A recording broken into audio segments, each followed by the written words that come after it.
Bismillahirrahmanirrahim. Alhamdulillah Rabbil Alamin. Wassalatu wassalamu ala mursalin Sayyidina Muhammad wa alihi wa sahbihi ajma'in. Assalamualaikum warahmatullahi wabarakatuh. Waalaikumsalam warahmatullahi wabarakatuh. Jadi kita mesti ingat kata Imam Ahmad Rifai, iaitu kalau Allah beri kita satu ilmu, setinggi-setinggi ilmu, dengan itu tidak ada kejahilan lagi. Jadi bagi ahli sufi, ilmu yang tertinggi yang dianugerah kepada kita ialah untuk menyedari kita tidak wujud. Ini yang Hujatullah Imam Ghazali berkata, kalau kau kenal diri kau, kau kenal Tuhan kau, pasti kau tahu kau tidak wujud. Bila kita tidak wujud, maka Allah tu esa. Kalau kita wujud, kita dah bercampur dengan keesaan dia. Kerana dia wujud, kita wujud. Dia bermilik, kita bermilik. Dia berkuasa, kita berkuasa. Jadi keesaan itu tak ada. Berlanggar. Pasal kita wujud. Kerana kita wujud, tidak ada kedamaian di antara sesama sendiri. Itu pasal dunia ini tidak ada kedamaian. Berperang, bergaduh dan macam-macam. Kerana kita wujud di antara ulama, tidak ada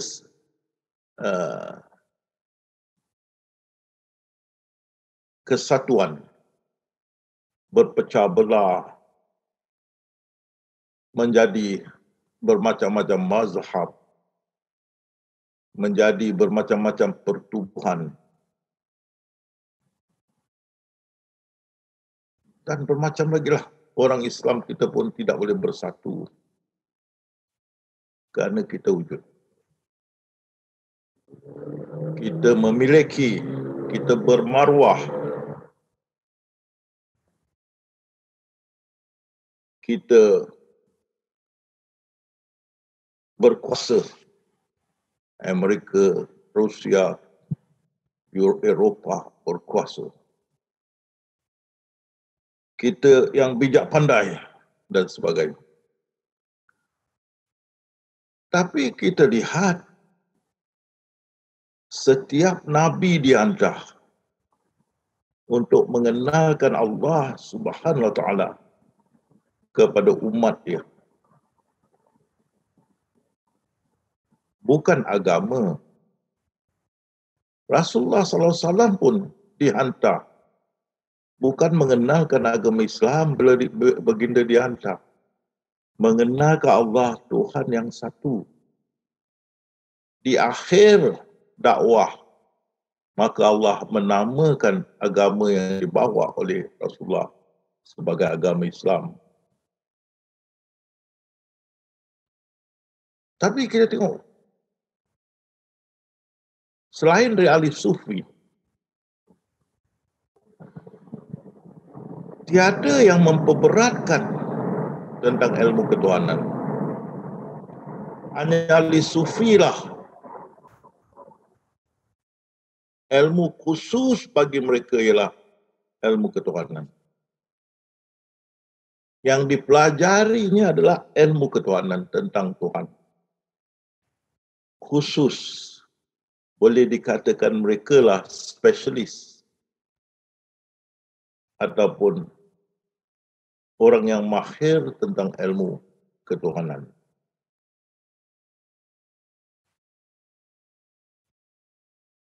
Bukan ahli syariah. Ahli syariah hukum hakam dia, ketuhanan dia habis. Bila tanya apa yang zahir, habis. Tak boleh jawab. Dia nampak kayu, batu, binatang, haiwan dan sebagainya. Dan orang kafir, orang yang bukan beriman, ala tuju dia ialah membuktikan Allah Subhanahu Wa Taala itu tidak adil, tidak adil, zalim, suka menyiksa. Kita tidak diberi kebebasan memilih, dipaksa dan sebagainya. Inilah golongan orang yang dikatakan free thinker, atheist, orang yang murtad dan sebagainya. Ala tuju kritikan mereka ialah kepada Allah Subhanahu Wa Taala. Kalau kita masuk ke masyarakat barat, kita tengok ala tuju kritik mereka ialah kepada Allah serta Al-Quran, terutama lepas Rasulullah SAW. Tapi pertama Allah dan Quran itu banyak pencanggahan. Quran itu satu penipuan, fake, tidak benar dan sebagainya. Ini yang ditujukan. Dan ini yang ahli syariah sampai hari ini tidak akan masuk dalam arena mereka untuk menjawab. Tidak ada. Pasal apa? Kemahiran tentang ilmu ketuhanan dia dengan ahli sufi, bukan dengan ahli syariah.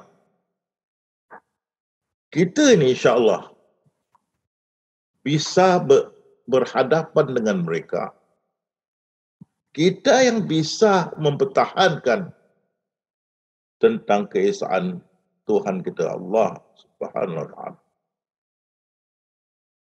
Bukan ahli syariah dan lain-lain. Kerana yang mahir dalam ilmu ketuhanan, yang mempelajari, mengaji, memahami dan mempraktikkan adalah ahli sufi tentang ilmu ketuhanan ini. Syarahan-syarahan mereka, tazkirah-tazkirah mereka hanya berpusat kepada ilmu ketuhanan.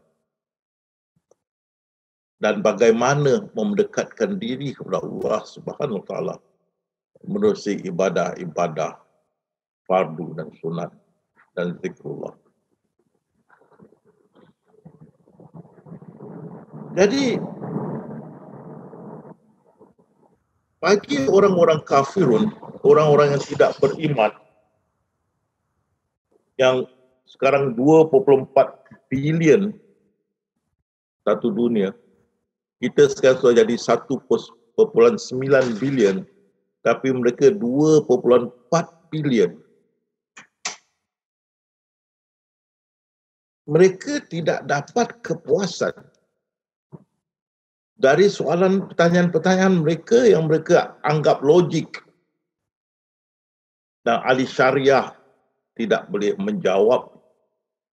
Melainkan ahli syariah berdiam diri dan bersama sendiri berkata, jangan jawab ni semua ahli neraka, ahli neraka, ahli neraka.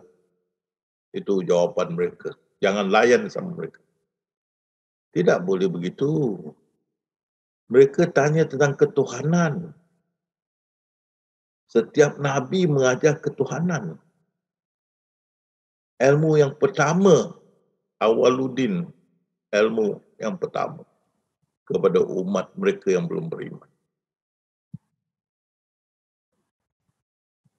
Zaman Rasulullah pun banyak soalan tentang ketuhanan.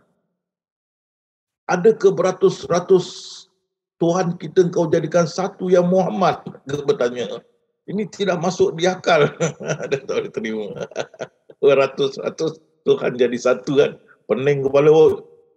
Habis itu masuk Islam, isteri dah 40-50 kena cerai, tinggal 4. Itu lagi merana. Isteri 40-50 tinggal 4. Kena cerai yang lain. Lepas tu tung arak kena pecah. Ui, meleleh mata. Yang mahal-mahal kena pecah. Lah tak boleh berjudi lah. Itu syok pastime berjudi ya. Tak boleh. Macam-macam. Tapi yang mustahak itu ialah ketuhanan. Pasal apa? Kalau mereka tidak faham tentang ketuhanan, mereka tidak akan masuk, tidak beriman kepada Allah SWT. Kalau beriman dia seperti Islam kulit, kerana mau kahwin masuk Islam, kerana mau kahwin saja, bukan kenal dengan Allah SWT. Jadi kalau nak mempertikaikan tentang ketuhanan, cari ahli sufi, bukan ahli syariah. InsyaAllah kita dapat menjawab mereka, berdepan dengan mereka. Sebagaimana kalian lihat saya masuk di arena antarabangsa di Korea dan dapat menjawab semua soalan mereka. Sehingga sekini walaupun saya tidak masuk lagi, tiap-tiap minggu beribu masih masuk dalam saya punya laman membaca komen-komen yang sudah diberi. Jadi kalian mesti sedar, kitalah ahli dalam ilmu ketuhanan. Kan? Kalau mau mempertikaikan tentang ketuhanan, sila. Tapi mesti ada asas. Kamu mesti ada asas tentang ketuhanan untuk mempertikaikan dengan kita. Kamu jangan datang masuk dalam dunia kami menggunakan kamu syariah. Kalau kami masuk dunia kamu pakai syariah, kamu akan dapat masalah dengan kita. Kita akan bertanya, kalau setiap anak Adam seperti Rasulullah bersabda, dilahirkan sudah ditentukan ahli neraka, ahli syurga, mana keadilan? Jawab. Kenapa kita tidak ditanya nak jadi lelaki perempuan? Mana keadilan? Yang perempuan banyak dalam neraka, kenapa kami tidak diberi pilihan? Mana keadilan? Kan? Kenapa tidak ditanya sama ada kami mau dilahirkan ke tak mau dilahirkan? Kenapa tidak ditanya? Habis bila dilahirkan, dimasukkan kita dalam neraka. Apa guna dilahirkan kita? Kalau ditanya, kita tidak akan mau lahir. Ini soalan-soalan kita kasih pada mereka. Terduduk mereka. Apa makna Allah tu maha halus? Kalau dia maha halus, boleh saya buat ketul besi dan ketuk biar dia mati. Dia halus apa? Saya buat ketuk besi, untung mati halus. Boleh tak? Macam-macam soalan yang orang barat keluarkan ni. Kita boleh tuju kan? Tak boleh jawab. Kan? Sebelum Allah jadikan kita, siapa jadikan Allah? Itu biasa orang tanya kan? Kamu boleh jawab ahli syariah. Kita ahli sufi boleh jawab. Kita ketawa terbahak-bahak nak jawab. Pasal kita lihat Pak Dalang ke balik tu kan. Kan? Orang syariah nampak wayang kulit yang bercakap, tapi kita nampak Pak Dalang tu kan di belakang tu kan. Kita boleh ketawa terbahak-bahak kan. Kita boleh jawab mereka. Tidak menjadi masalah. Jadi kita tidak masuk dunia kamu dan ada tujukan soalan-soalan pertanyaan-pertanyaan ini kepada kamu. Kamu yang masuk ke dunia kami tanpa asas ilmu sufi untuk berhujah dengan kita tentang ketuhanan. Kan? Susah. Pasal kita sentiasa lihat kita tidak wujud.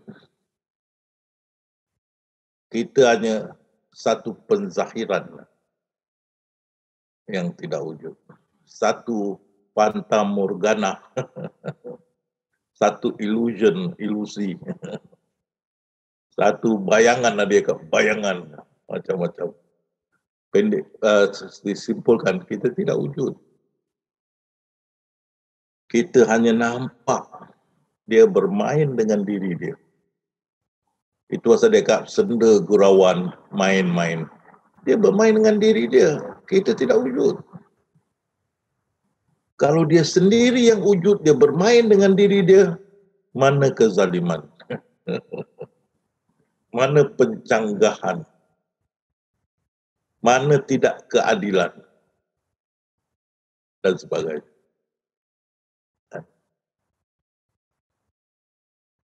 Selagi kita nampak diri kita wujud tu, maka timbul soalan kenapa? Kenapa?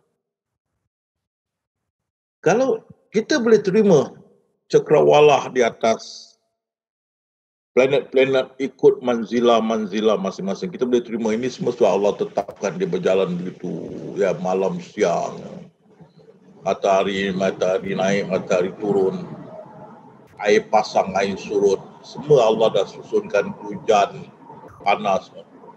Kita boleh terima. Tapi kita tidak fikir kalau Allah boleh menguruskan itu semua, takkan kita ni si kerdil yang hidup, dia tak boleh mengurus. Tapi kalau kita tengok di sebelah sana taruh matahari, kita melihat matahari ni semua ikut kehendak Allah. Tapi cuba kalau kita jadi seperti matahari, kita fikir, kita ingat kita wujud matahari, ingat dia wujud, dia akan bertanya kenapa? Kenapa aku mesti kerja 25 jam sehari, bukan 24 jam? Dia boleh bertanya.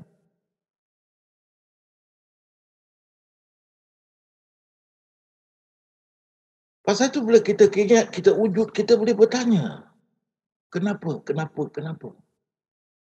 Tapi kita lihat cakrawala tu semua tak bertanya. Semua mengikut kehendak Allah. Maka kepada diri kita pakai yang sama. Kita pun tidak wujud. Kita juga sami'na wa ata'na. Dengar dan taat. Dia bergurau dengan diri dia. Tidak ada dua, hanya satu. Bila kita benar-benar faham ini, maka dakwah Nabi-Nabi, termasuk Rasul-Rasul dan Rasulullah SAW, berjaya. Kerana seperti Nabi Isa berkata, setiap Nabi hanya membawa satu pesanan saja yang hendak disampaikan kepada umat manusia. Ya Allah, Tuhan tu satu, Allah tu Tuhan tu yang satu, dan naklah kita menyembah. Itu saja. Tapi kita tengok di kampung-kampung, di pasentren-pasentren, di bandar-bandar, di mana-mana masjid-masjid, madrasah, tidak diajar ilmu yang awal, iaitu awaluddin ma'rifatullah, mengenal Allah SWT. Tidak diajar. Diajar hukum hakam berbagai perkara. Bukan mengenal Allah Subhanahu Wa Taala. Di mana bila kita sudah kenal Allah Subhanahu Wa Taala, kefahaman kita dalam Al-Quran berubah. Bacaan kita tentang Al-Quran berubah. Kita tidak baca seperti orang buta. Kita baca Allahu Akbar, kita baca Tuhan yang Maha Besar. Kita faham. Kita faham. Kita tak baca begitu saja. Kita faham. Dia yang awal, dia yang akhir, dia awal wa akhir, kita baca. Kita faham maksud dia. Dia yang zahir, dia yang zahir dan yang batin, kita faham. Bukan kau yang melempar aku, kita faham. Di mana kamu memandang, di situ wajahku. Kita faham.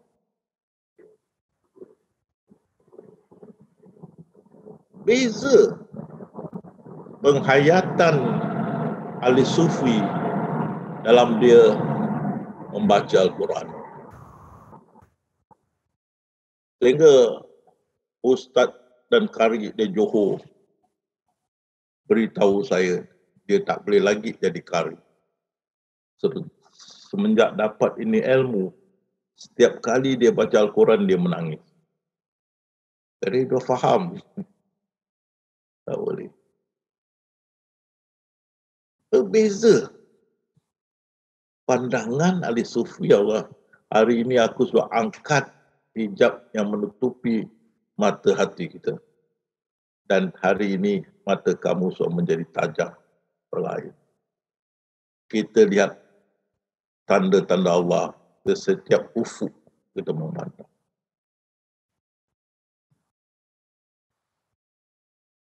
Ini dunia ahli sufi. Inilah spesialis orang yang mahir tentang ilmu ketuhanan. Yang diajar daripada awal sehingga akhir tiada yang lain tentang kebesaran keesaan Allah Subhanahu wa taala. Kerana itu orang yang masuk dalam ilmu ini, dalam dunia ahli sufi ini, dia hanya mengenal Allah Subhanahu wa taala, keesaan Allah Subhanahu wa taala. Di akhir atau di perjalanan, di awal, di perjalanan dan di akhir pengajian dia, dia mengenal Allah Subhanahu wa taala. Jadi orang datang kepada tazkirah kita. Apa tujuan? Saya nak mengenal Allah Subhanahu wa taala. Tapi kalau bukan ahli syariah, dia ni pencara bagus ni, haji ni, ustaz ini yang bagus ni. Wah, bagus dia tazkirah. Ustaz ni kau jangan, ni ustaz kau mesti pergi ni. Dia bukan nak kenal Allah SWT. Dia pergi syarhan ni kerana ini ustaz sangat bijak bersyarah tentang perkara-perkara dalam syariat. Sama ada usul fiqh ke, atau dalam hadis dan Quran ke, dan sebagainya.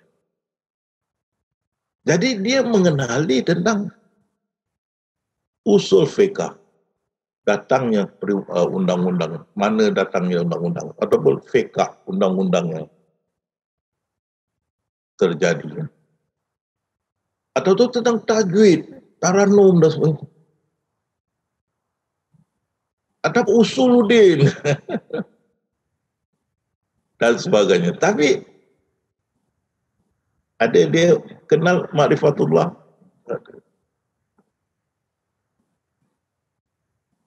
Dia punya ahli macam-macam lah.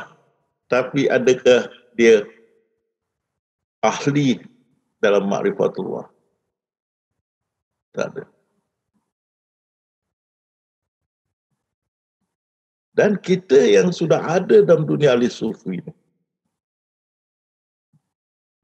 kita berkata hanya satu bahasa. Keesaan Allah Subhanahu wa taala. Tak ada bercanggah di antara kita. Malahan kita bersatu dalam kefahaman ilmu ketuhanan. Dan bagi mereka yang masih mau memahami lebih mendalam, maka mereka akan terus mengaji dalam ilmu ini untuk mencapainya. Tetapi pokoknya kita adalah satu. Tidak ada mazhab dalam ahli sufi. Tak ada mazhab. Kita tahu ahli syariah, mazhab yang besar 4. Tapi ada lain lagi mazhab selain dari 4 ni, ada lagi. Bukan 4 saja. Di situ Allah berfirman, mereka yang membuat agamaku bergulung-gulungan akan aku tanya di belakang hari. Jadi ini dia. Dan kita tengok Saudi sekarang. Syariah mereka sudah nampak ada belok ke kiri sekarang. Kerana nak menyenangkan hati mereka syarikat dari Israel. Maka Al-Quran tu terjemahannya berubah. Sekarang pun dah boleh ada bercampur gaul di negara mereka, ada diskotik halal, ada kafeteria, lelaki dan perempuan bersama, duduk bersama, sudah ada.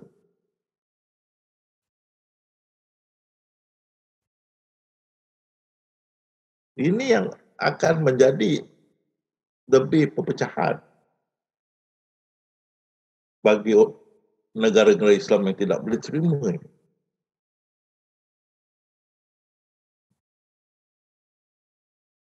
Alhamdulillah kita ahli sufi.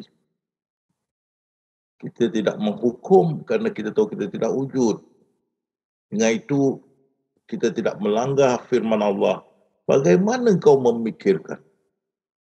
Bagaimana kau menetapkan? Celakalah kau. Kita tidak masuk dalam arena itu. Dan kita tahu kita tidak wujud dan kita kembalikan hak kepada ampunya hak, iaitu Allah Subhanahu Wa Taala yang memiliki segala sesuatu.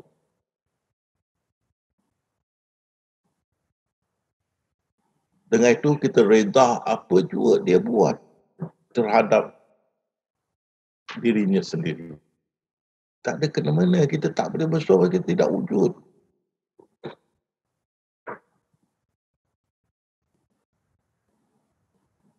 Jadi kalau kita tengok pergolakan dalam agama ataupun dalam Islam ialah pergolakan dalam syariah. Pergolakan tak berhenti dalam syariah. Dalam ahli sufi, dunia sufi tak ada pergolakan. Dan kita ROC, relax one corner, duduk pintu belakang, base camp, sentiasa zikrullah dan menjalankan ibadah-ibadah fardu dan sunat dengan taat. Untuk apa? Bukan pahala syurga, tetapi bukan untuk menjauhi neraka atau dosa. Tapi kita buat ini malam berjaga, siang berlaparan, sentiasa mengingati Allah, zikrullah, mengaji dan sebagainya, untuk mendekatkan diri kita kepada Allah Subhanahu Wa Taala. Bukan kerana syurga, neraka, pahala, dosa. Tidak bermain di mindah. Ini adalah ahli sufi. Kerana itu kita dalam jagaan Allah Subhanahu Wa Taala. Kerana malam kita masih berkomunikasi dengan dia. Dengan tahajud kita sampai ke subuh. Siang hari kita berpuasa, masih in contact. Dan zikrullah. Itu yang mengikat. Kau ingat aku ingat kau. Jadi bila kita selalu in contact, menyambung dengan dia, setentunya insya-Allah kita dalam jagaan dia. Kita sentiasa dalam kontak, dalam pertemuan dengan dia. Sama ada zikrullah, malam salat sunat, siang puasa, mengaji. Ya, kita sentiasa bawa naungan dia. Kita di bawah jagaan dia. Ini yang Syekh Abdul Qadir Jalani berkata, hendaklah kamu masuk dalam jagaan Allah Subhanahu Wa Taala. Di sini yang Allah SWT berfirman, kita sudah pegang kepada bohol tali yang kuat. Dan dia akan mencukupi keperluan kita. Dan dia akan kasih kita jalan keluar dari kesusahan kita. Dan rezeki yang tiada disangka-sangka datang. Ini ahli sufi.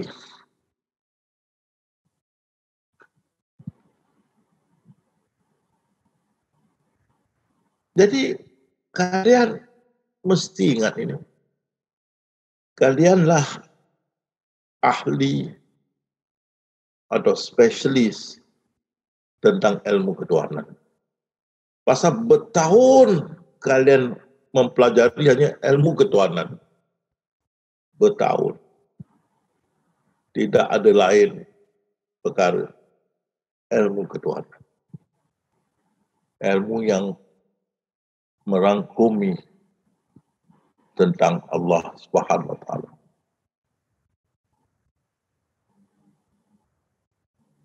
Jadi kalau nak berhadapan dengan orang-orang yang bukan Islam, yang free thinker, yang tidak beragama, yang murtad dan sebagainya, bila dia menyoalkan kebesaran keesaan Allah SWT, kita yang bisa berhadapan dan menjawab semua pertanyaan-pertanyaan mereka. Tapi seperti di dunia arena antarabangsa, saya tengok ahli-ahli syariah antarabangsa, bila keluar soalan-soalan begini tak mau jawab dia. Langsung tak mau jawab.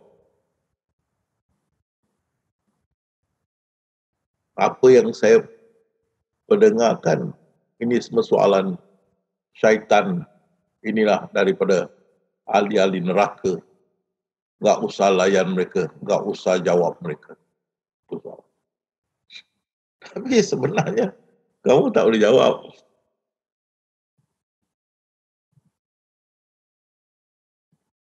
Kan, kamu tak boleh jawab. Pasal kamu bukan ahli dalam ilmu ketuhanan. Kita adalah ahli, alhamdulillah, dalam ilmu ketuhanan. Kita belajar dari awal sampai sekarang.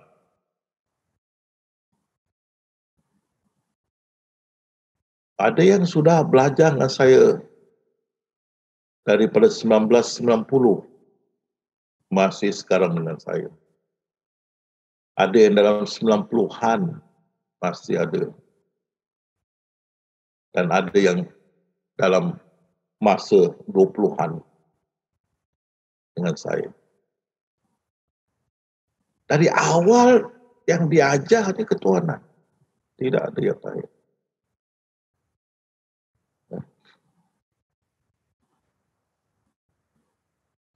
Jadi bila kita faham,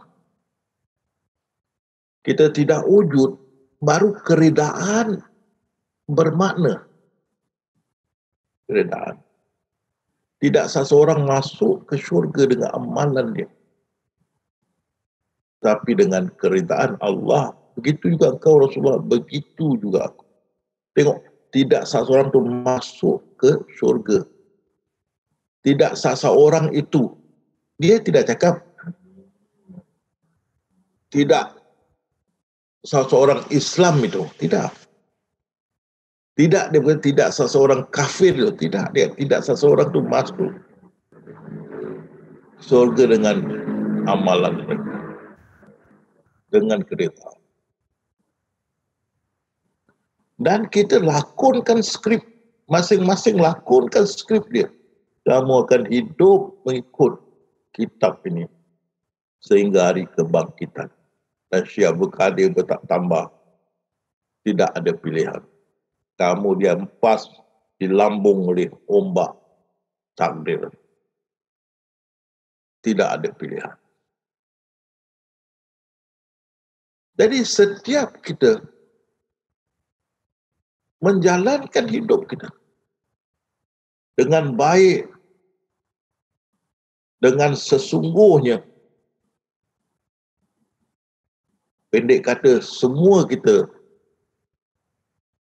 boleh mendapat Oscar kerana kita punya lakonan. Semua. Kafirun baik, syaitan baik, jin baik, manusia. Semua berlakon. Mengikut skrip masing-masing yang sudah ditetapkan Allah Subhanahu Wa Taala, yang tidak akan ada perubahan. Karena itu rencana dia teguh, tidak akan berubah.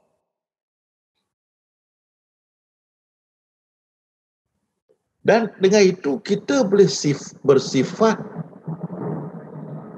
seperti dikatakan dalam Al-Quran, umat yang pertengahan.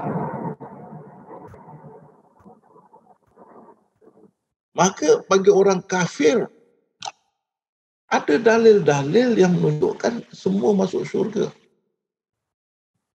Tapi ada juga dalil-dalil mengatakan mereka masuk neraka. Kan itu ada pencanggahan tu kan. Tapi kita ahli sufi apa dia? Kita tidak bikin keputusan. Kadang-kadang serahkan pada Allah. Kita tidak akan memikirkan dan menetapkan. Kerana Allah lah sebaik-baik pengadil. Yang maha adil. Ahli sufi.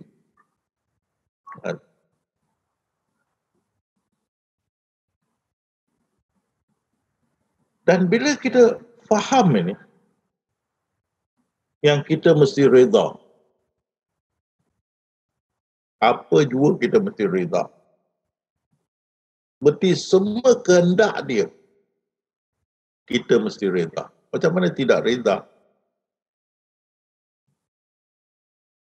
Yang berlakon pun yang adalah penzahiran dia juga. Dia bermain dengan diri dia. Terus kita reda dengan apa kehendak dia. Boleh kita tukar malam jadi siang, siang jadi malam. Boleh kita ubah satu dunia ni. Semua orang India jadi putih, semua orang putih jadi hitam. Ini kehendak dia. Boleh kita ubah. Boleh kita ubah semua wanita jadi lelaki. Lelaki jadi wanita. Ini kehendak dia. Boleh kita ubah. Tengok, kita tak boleh ubah. Diri kita pun yang makin TUA kan. Yang makin TUA. Seperti saya, no, lop. Jangan sembunyi lop. Kita semua dah TUA kan. Mana boleh kita boleh tukar menjadi MUDA. Mudah. Tak boleh. Siapa punya kehendak? Bukan kita punya kehendak. Allah Subhanahu Wa Taala. Jadi di mana kita memandang hanya satu kehendak yang nyata. Itulah Allah Subhanahu Wa Taala. Di mana kehendak dia tu dia sudah masukkan dalam pelan induk yang dinamakan Lauh Mahfuz.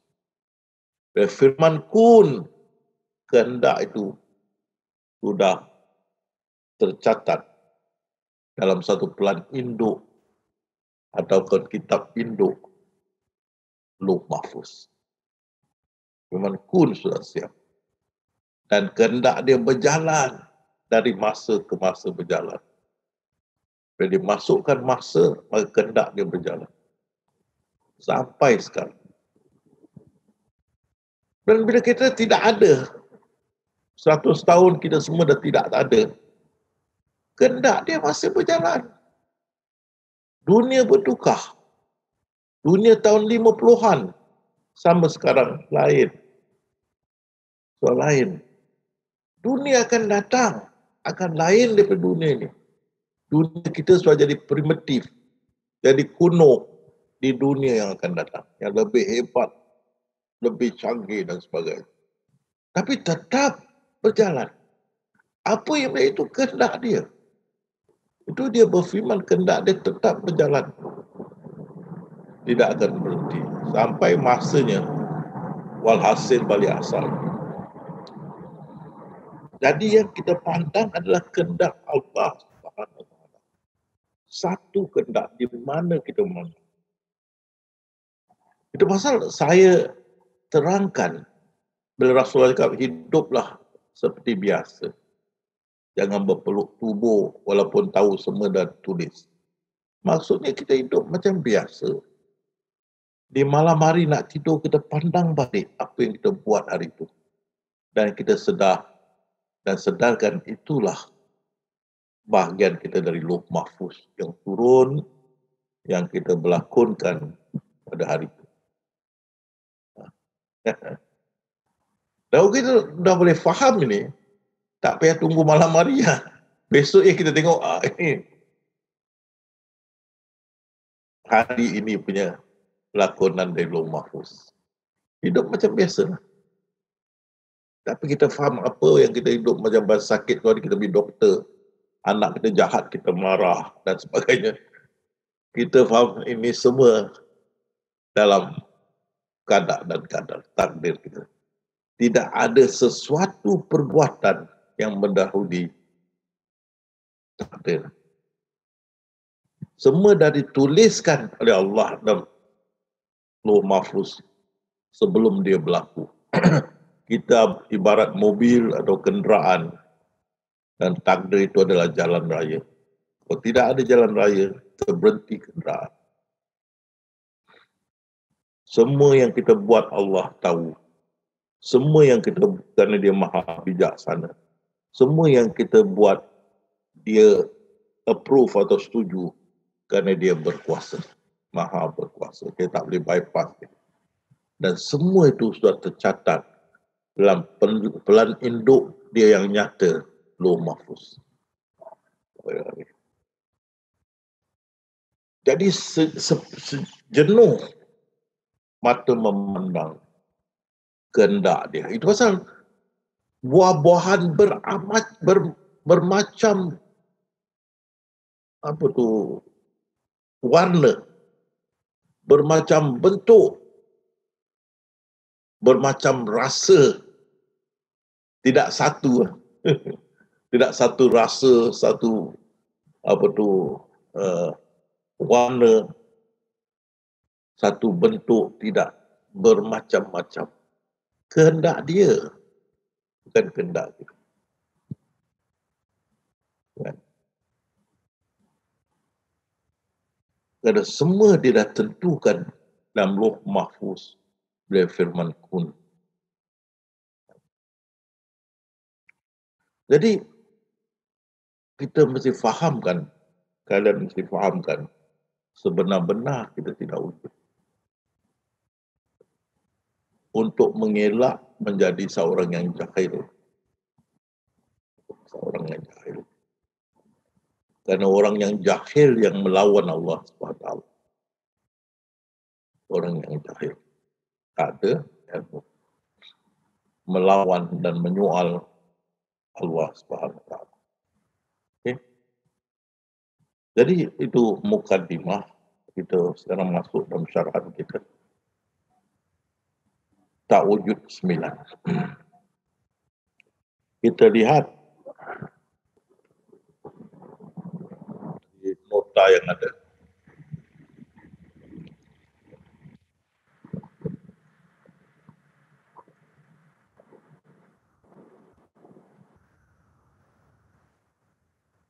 Maka Allah semua mengikut kehendaknya.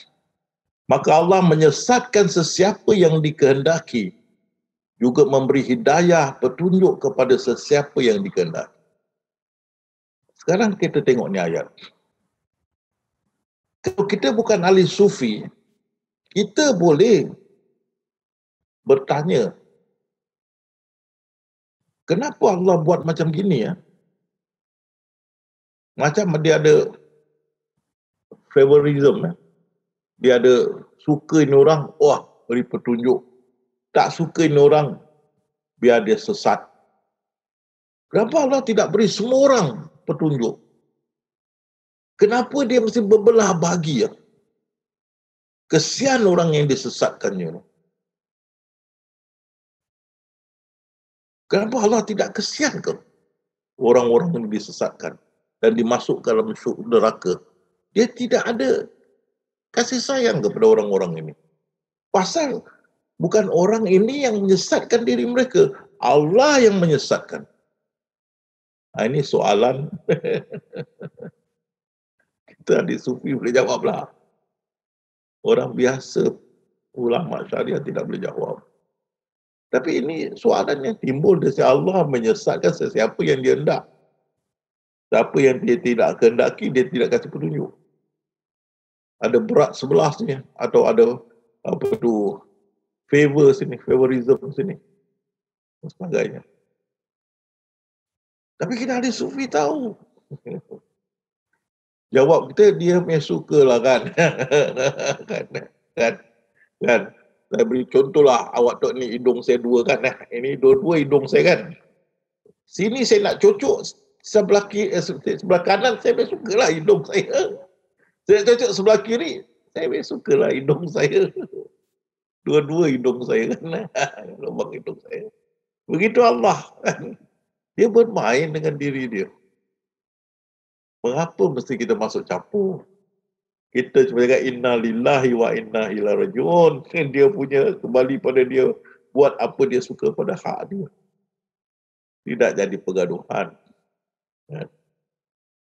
Dan kerana itu Rasulullah diteguh oleh Allah Subhanahu Wa Taala.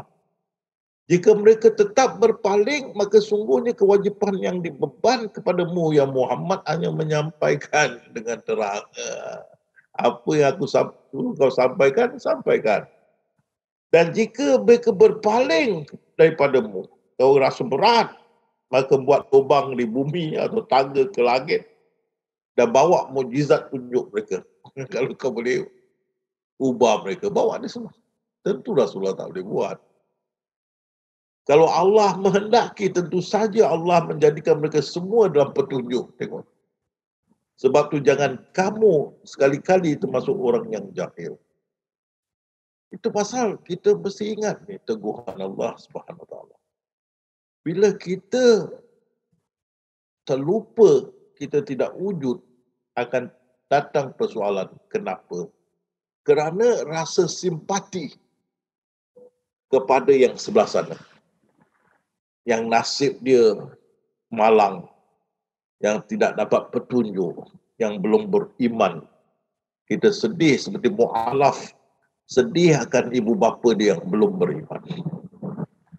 Tapi ini kehendak Allah, dia mau begitu. Ada masalah dia bermain dengan diri dia. Oh, nanti ini semua dia masukkan neraka macam mana?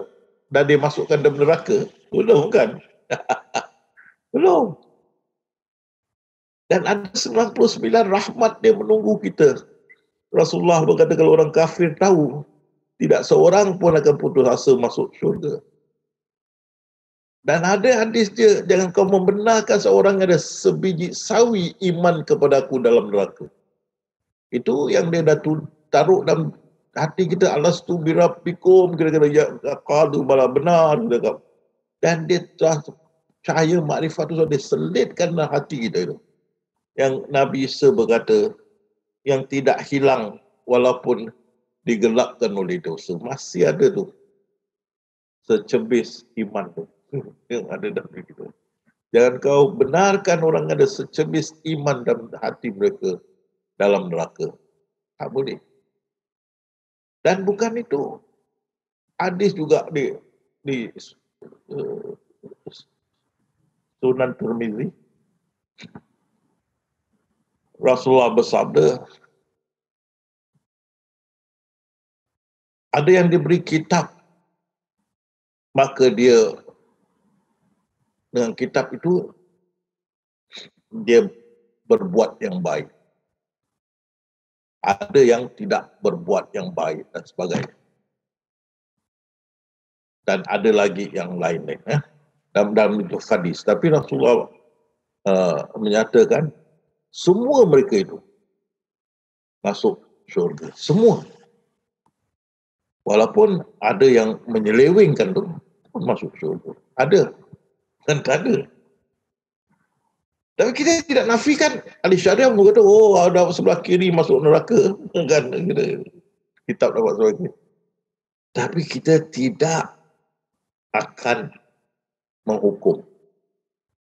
Kita tidak akan memikirkan dan menghukum atau menetapkan.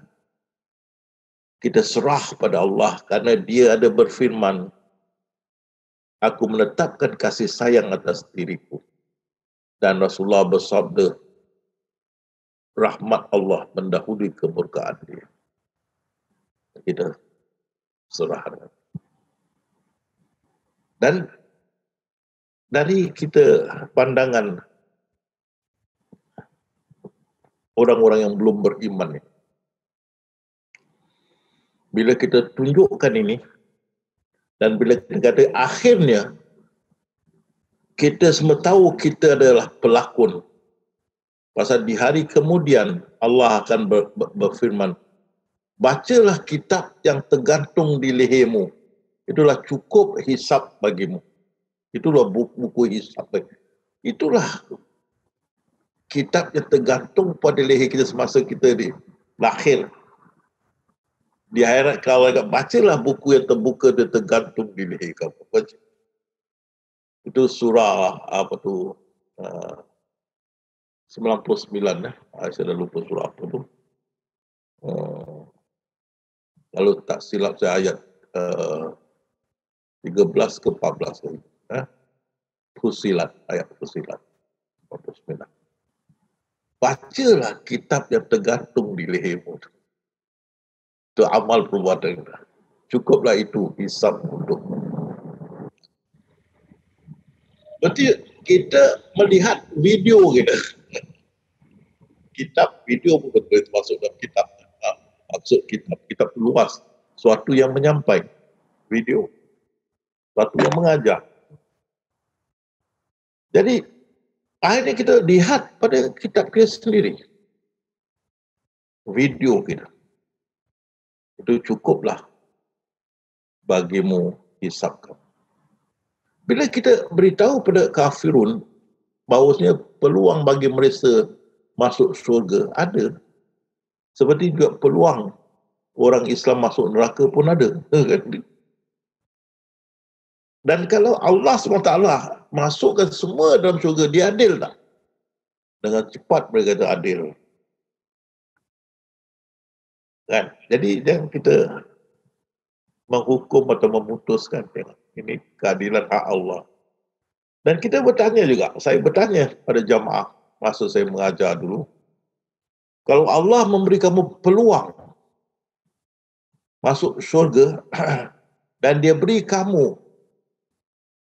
boleh memberi syafaat kepada 1,000 orang kafir masuk syurga dengan kamu, mau tak kamu bawa orang-orang kafir yang di sana, yang di padang mahsyar tu, 1,000 masuk bersama kamu? Semua cakap mau. Semua cakap mau. Begitu hasrat mereka, hati mereka begitu suci. Tidak ada rugi kamu bawa mereka masuk. Tidak dikenakan bayaran apa. Kalau kita manusia begitu hebat hati kita, kita sanggup membawa orang kafirun bersama kita masuk. Allah lebih. Lebih. Maka dikatakan ada hadis yang menyatakan bagaimana ibu kamu sayang kepada kamu, Allah lebih-lebih lagi sayang daripada ibumu kepadamu. Justru kalau ibu tidak melemparkan anak dia dalam neraka, dalam api, tidak Allah berbuat begitu. Oh, ada. Tapi jangan kita memutuskan. Ini adalah kehendak dia di belakang hari itu. Bila dah tak ada lagi lakonan, biar dia sendiri yang memutuskan. Itu pasal dia berkata, ya Muhammad, kalau aku mau seluruh dunia itu menjadi Islam, aku boleh buat begitu. Tapi aku tak mau. Aku mau lakonan, aku berjalan terus menerus. Ada kafir, ada perinting ke, ada macam-macam lah. Dan aku mau terus begitu. Jangan kamu jadi orang yang kaya. Ingat. Dan kita tengok juga Allah berfirman pada kita. Tidakkah orang-orang beriman tahu kalau Allah mau semua beriman, Allah boleh buat begitu. Ini ditujukan kepada kita. Ini kehendak dia. Jangan masuk campur kehendak dia. Kan? Dosa itulah. Sekiranya saya lagi muda lah. Ada jambul lah. Rambut lebat ada jambul lah. Kan ada jambul depan macam Elvis Presley lah. Sekali awak datang, saya tak suka jambul-jambul. Pergi gunting. Tak marah ke saya?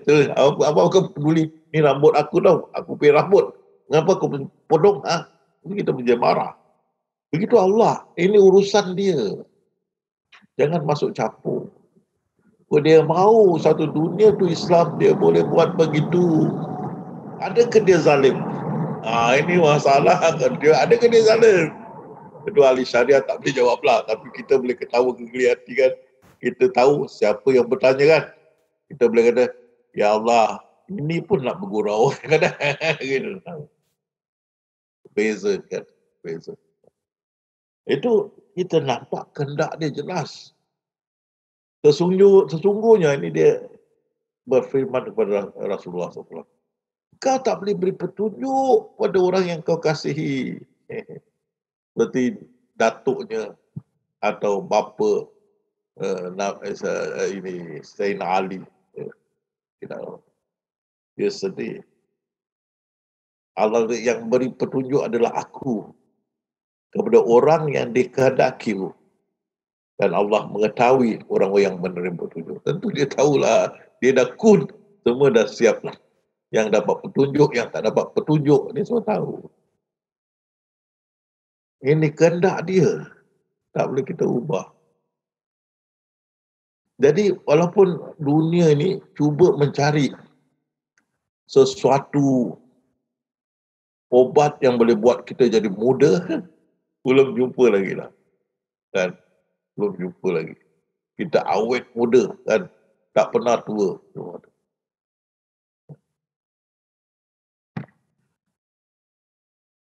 Dan Allah berfirman kepada Rasulullah juga.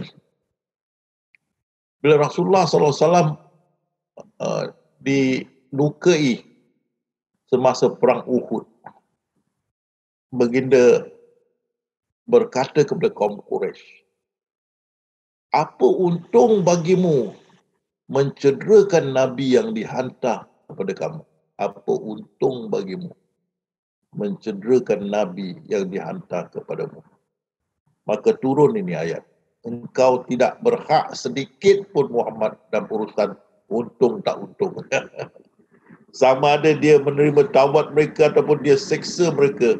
Kerana itu mereka orang zalim. Itu Allah punya hak. Kamu tidak ada campur tangan sedikit. Ini kehendak dia. Dia tak boleh bikin apa.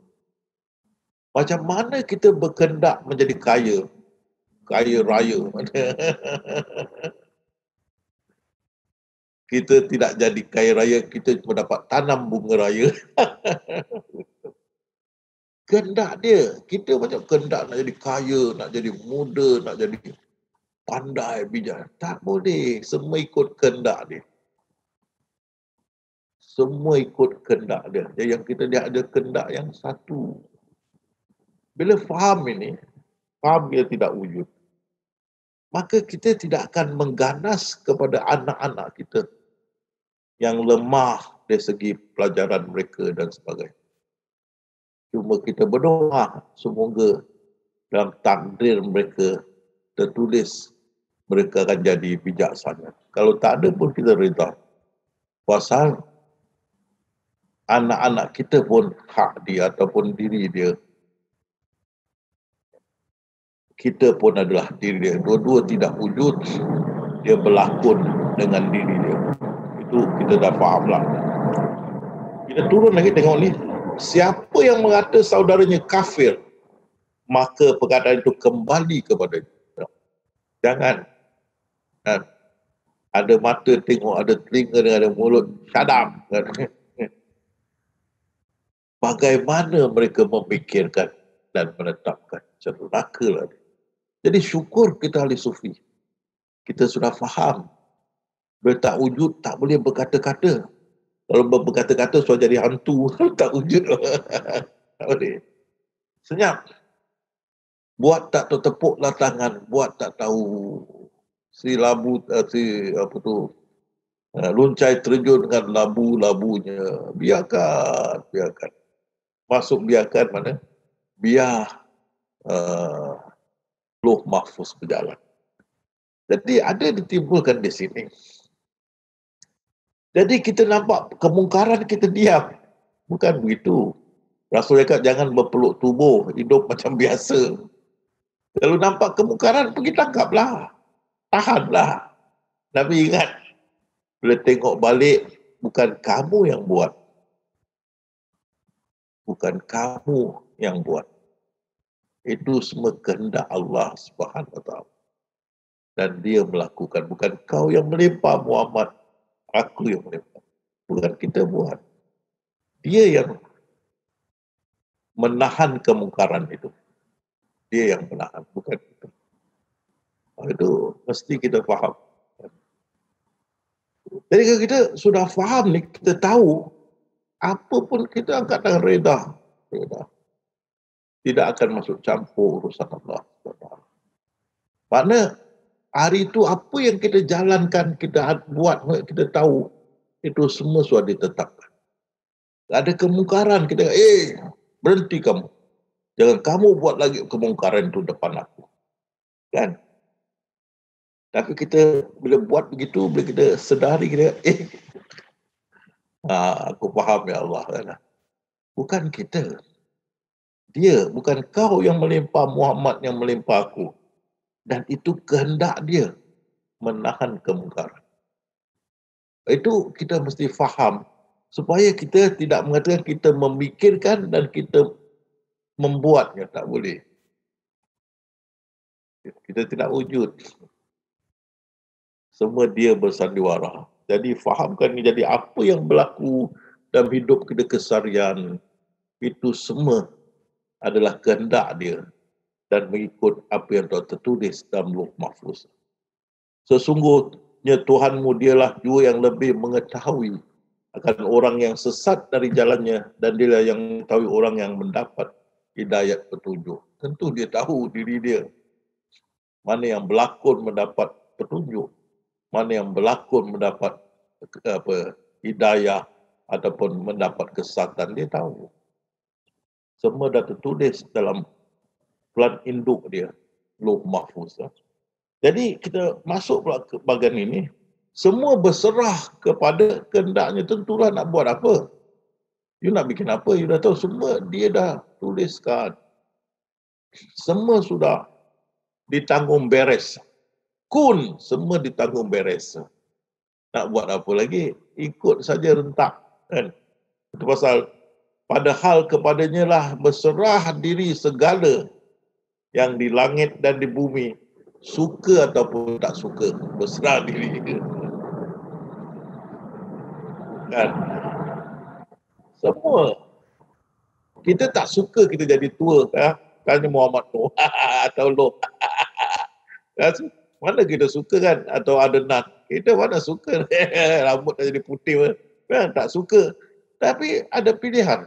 Tak ada. Suka tak suka, terpaksa. Rambut putih. Jangan kamu die Muhammad Nuh. Jadi gaduh dengan Ustaz. Ada satu geng tak boleh die. Tak boleh. Tak boleh. Kita tak boleh. Suka tak suka ikut. Makin kita TUA, makin lemah tenaga kita dan sebagainya. Dan kita tak cergas seperti muda. Kehendak dia. Bukan kehendak kita. Kalau kehendak kita, kita selalu mau aktif saja kan. Oh lari, oh jalan mau cepat. Bukan kehendak kita. Padahal kepadanya lah berserah diri segala apa yang di langit dan di bumi. Suka ataupun tak suka. Kehendak dia. Mesti ikut kehendak dia. Tidak boleh lari. Itu pasal matahari tak ada cuti lah. Kehendak dia.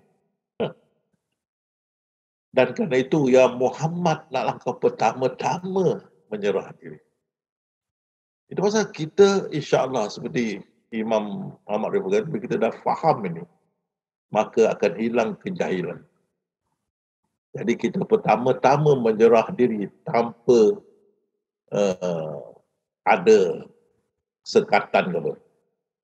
Sepenuhnya kita menyerah diri. Kita tahu bahawa kita tidak wujud. Balikkan milik kepada yang pemiliknya. Itu Allah SWT.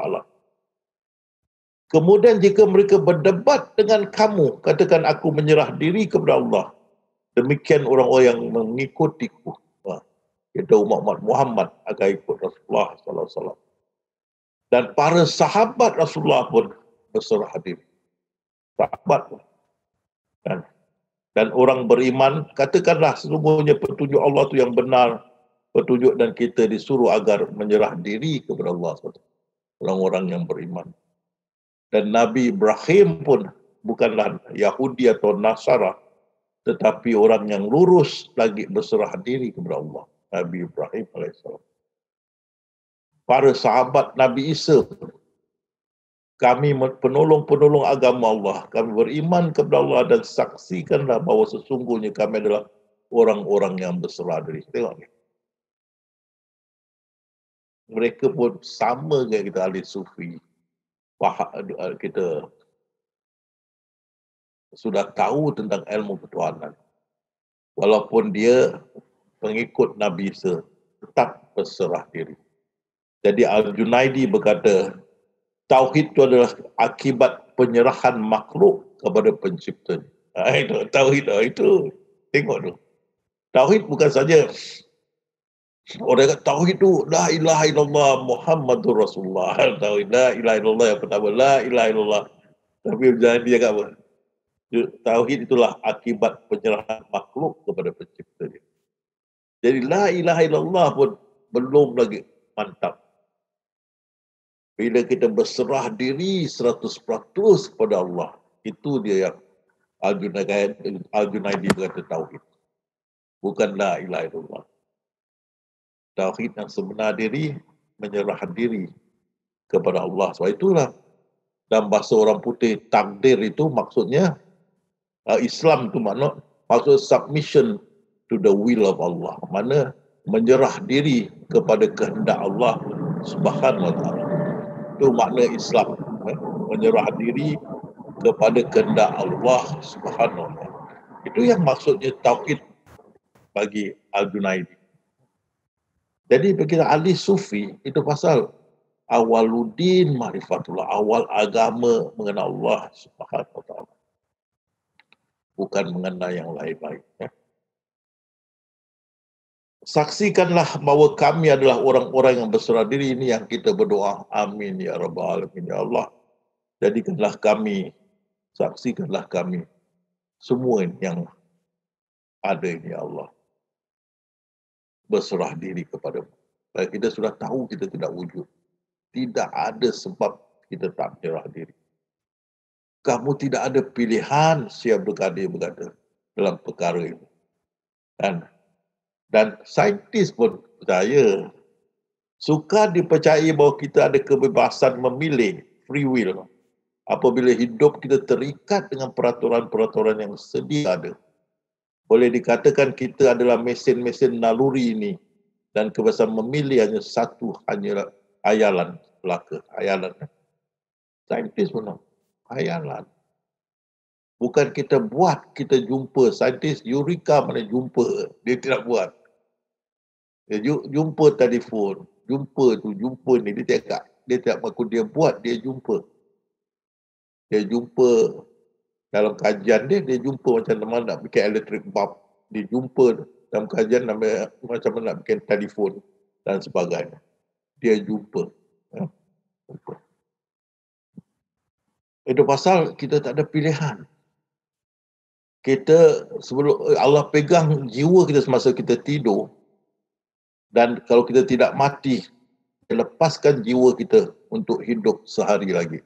Dia melepaskan jiwa yang lain sampai waktu yang ditentukan. Jadi kita dilepaskan daripada tidur kita, jiwa kita berhidup lagi sehari lagi.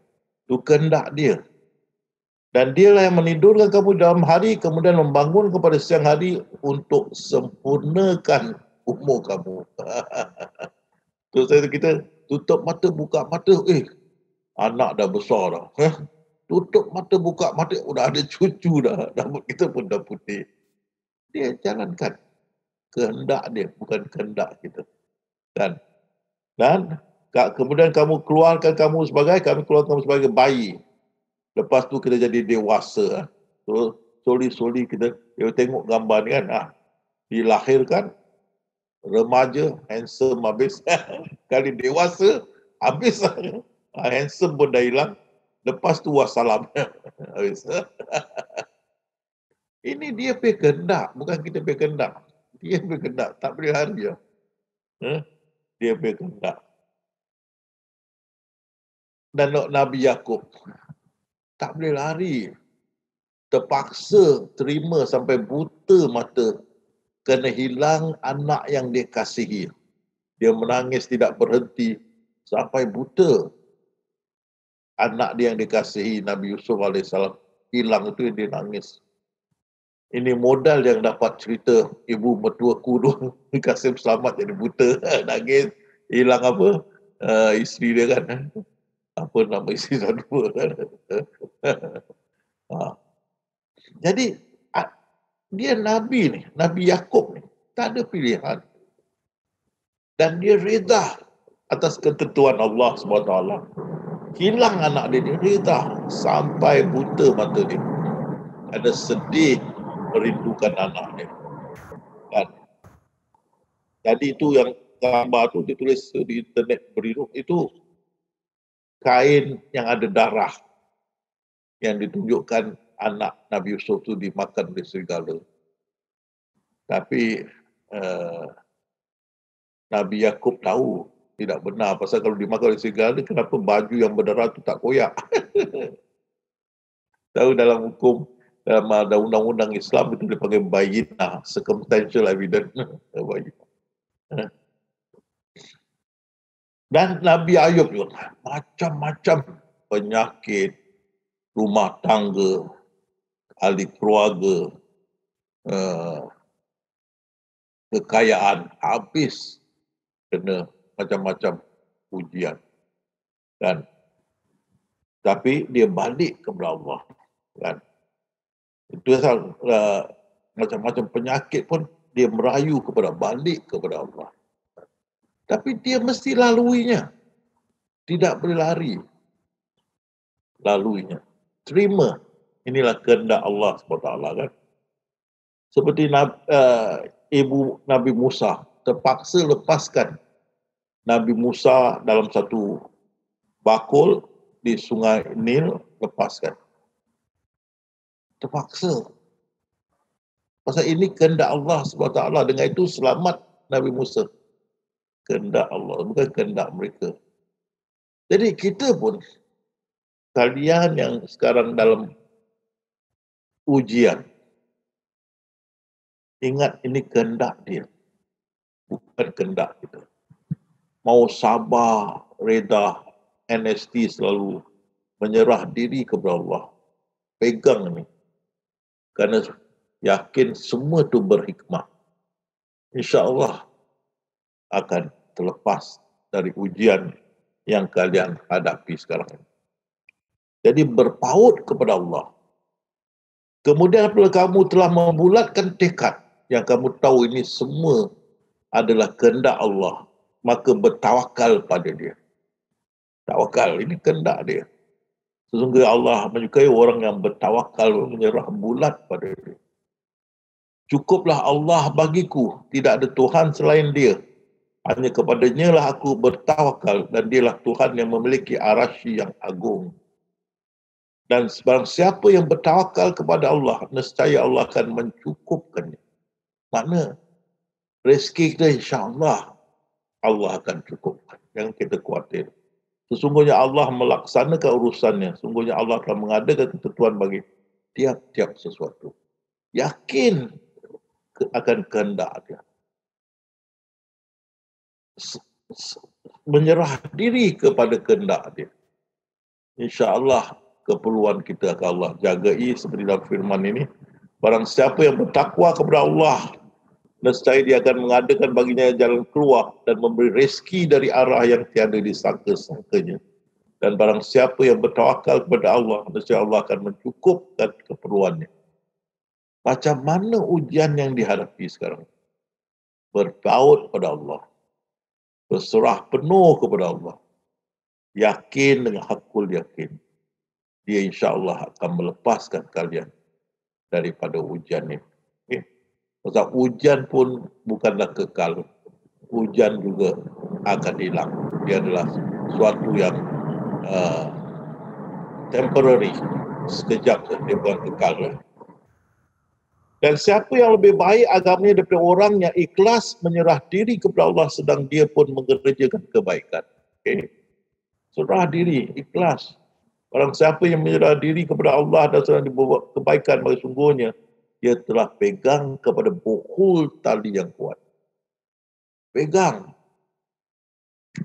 Dalam hidup saya ni, macam-macam ujian berat saya dah lalui dah. Ada sampai hilang selera makan ujian. Tapi satu saya pegang, Allah SWT. Kalau kita fikir balik, kadang-kadang dia punya ujian tu terlampau berat. Kalau kita tak dapat berpaut pada Allah, NST, berpaut pada Allah, boleh gila lah. Boleh gila. Ada pressure, kuat lah pressure. Kalau dia tidak berpegang pada tali, NST, berserah, rujuk seperti Nabi Ayub. Seperti Nabi Yaakob menceritakan susah pada Allah, pegang ni buhul tali yang kuat NST. Jangan lepas. Lepas kita boleh gila. Pressure tak. Bila pegang berpaut, insya-Allah Allah akan lepaskan. Itu Allah suka orang bertawakal penuh kepada dia. Dia akan kasih jalan keluar. Dan macam ujian saya lalui ni, inilah berpaut. Tidak boleh zeng. Boleh gila. Dia punya pressure. Bila terlepas kita syukur kepada Allah, ya Allah, syukurlah ada buhul tali yang kuat ini. Kan? Tapi dah sampai ini umur, alhamdulillah, ujian-ujian itu dah tak ada lagi lah. Semoga tak ada sampai arwah. Jangan berat-berat kan. Terpaksa balik sebelum berpaut macam Tarzan lah. Pegang tali berpaut. Tarzan dah pegang kan. Ya Allah, pegang Allah. Angin tufan pegang. Itu yang dilalui kita. Tapi tidak kita lepaskan. Buhul tali yang kuat. Pegang balik kepada dia, rujuk kepada dia, kita NST kepada dia. Dan kita NST, Nabi Yaakob menceritakan, Nabi Ayub rujuk, kita NST, naik serah dan tunggu. Buhul tali yang kuat. Awalnya kuat beribadah, akhirnya rida dengan Allah, menyerah diri kepada jalannya dan bergantung penuh kepada dia. Kita fahamkan bergantung penuh ni bila kita perhati balik. Bila nak tidur perhati balik apa yang berlaku tu semua dah dituliskan dalam Lauh Mahfuz. Itu semua bergantung pada Lauh Mahfuz atau bergantung pada Allah SWT apa yang dia tuliskan dalam Lauh Mahfuz. Kita mesti sedarkan itu. Supaya kita faham bahawa akhirnya kita faham semua juga sudah diatur, ditanggung beres. Kan? Maka dengan itu beradalah dalam jagaan Allah Subhanahu Wa Taala. Jadi tadi saya ada sebut untuk kesenambungan berada dalam jagaan Allah, malam bangun, tahajud dan sebagainya. Karena dengan itu kita masih berkait, berhubung dengan Allah. Malam masih berhubung. Siang puasa masih berhubung. Dan sentiasa zikrullah. sentiasa berhubung. Di situlah kita dalam jagaan dia. Dan mau taharah, mau selalu dalam air sembahyang. Pasal saya dapati secara peribadi, bila kita dalam air sembahyang, bila masa kita perlu salat, kita sudah ada wudu. Tak payah kita nak cari tempat wudu. Kan? Kalau kita pergi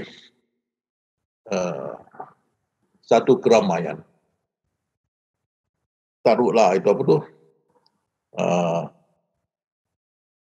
satu jemputan kahwin. Sekali lepas tu tengah makan-makan, sudah azan maghrib. Kan baru dong kasih makan dah azan maghrib. Ni makan belum habis ni, baru first round, second round ni belum habis lagi. Di hotel ni belum datang ni.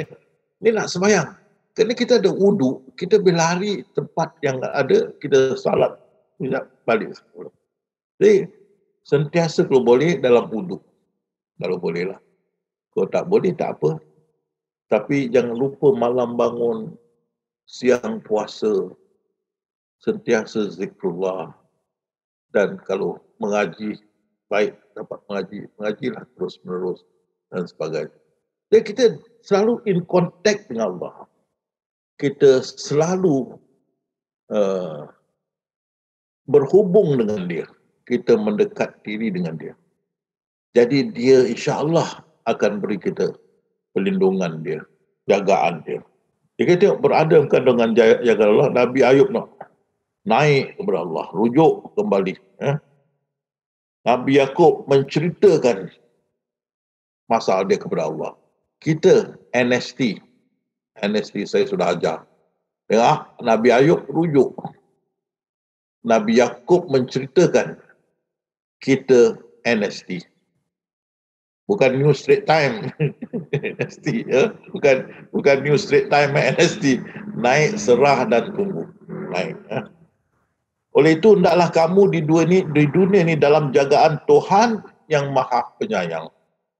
Oleh itu hendaklah kamu sentiasa reda, sabar dan berpegang teguh kepada Allah. Itu buhul tali yang kuat, tu NST.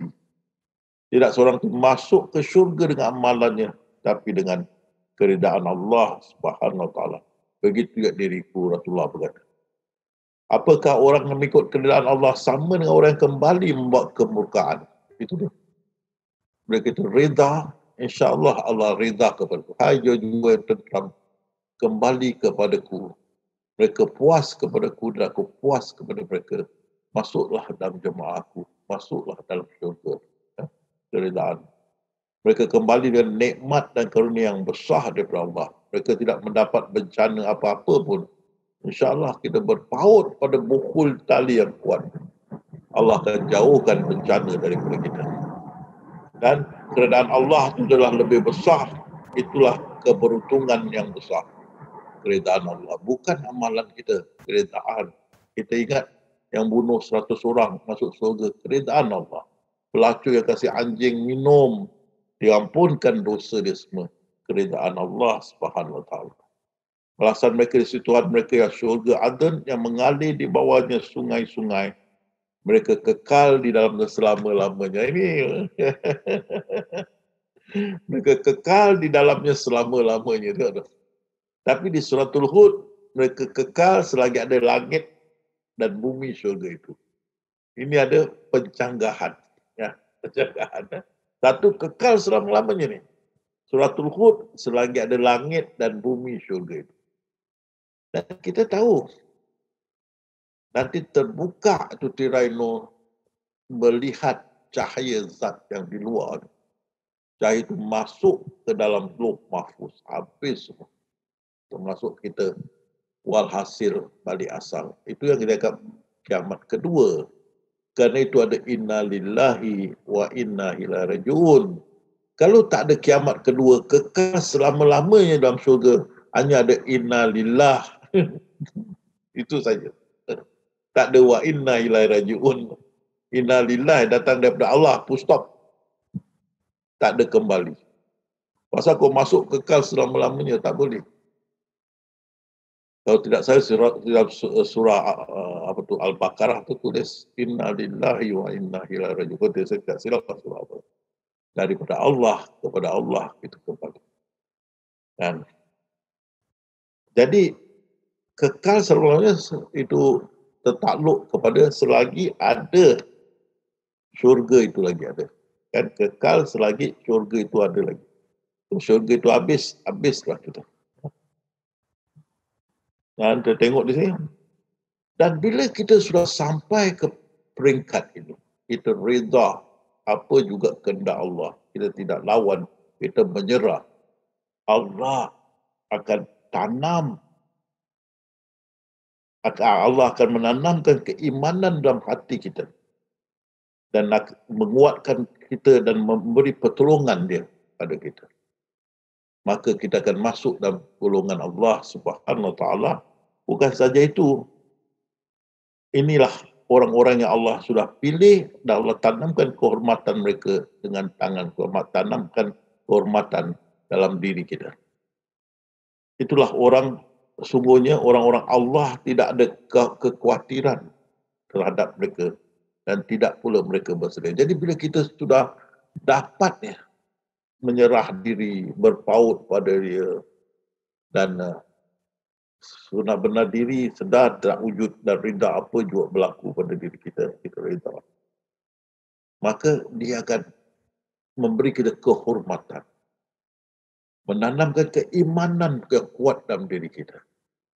Dan kita akan dipilih menjadi orang-orang Allah, orang-orang Allah. Dan dengan itu kita dalam jagaan dia.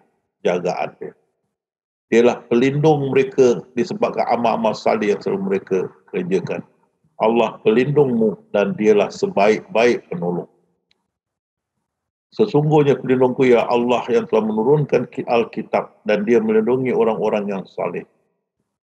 Kalau kita tidak wujud, pelindung kita hanya Allah SWT. Ada satu wujud iaitu Allah. Oleh itu hendaklah kamu di dunia ini dalam jagaan Tuhan yang Maha Penyayang. Jadi yang tidak memahami ini yang problem. Kalau tiada pilihan melainkan berbuat jahat yang tidak akan menyelamatkan. Betul, kalau sudah ditakdirkan kita buat jahat, kenapa mesti masuk neraka? Kalau sudah ditakdirkan kita mesti buat jahat, kenapa mesti masuk neraka? Ini daripada orang-orang yang tidak beriman. If I cannot help but choose wicked action such that I will not be saved, how can I deserve to go to hell? Maknanya kalau tak ada pilihan, mesti buat jahat. Ini sudah ditakdirkan. Kenapa mesti masuk neraka? Kan? Bagi kita tak ada problem ni kan. Dia bermain dengan diri dia kan. Yang cakap pun dia. Dan dia berkata sini, orang yang tidak beriman berkata, begitu teruk Nabi Yaqub diuji. Ini macam punya perbuatan bukan daripada Tuhan yang Maha Pengasih, Maha Penyayang.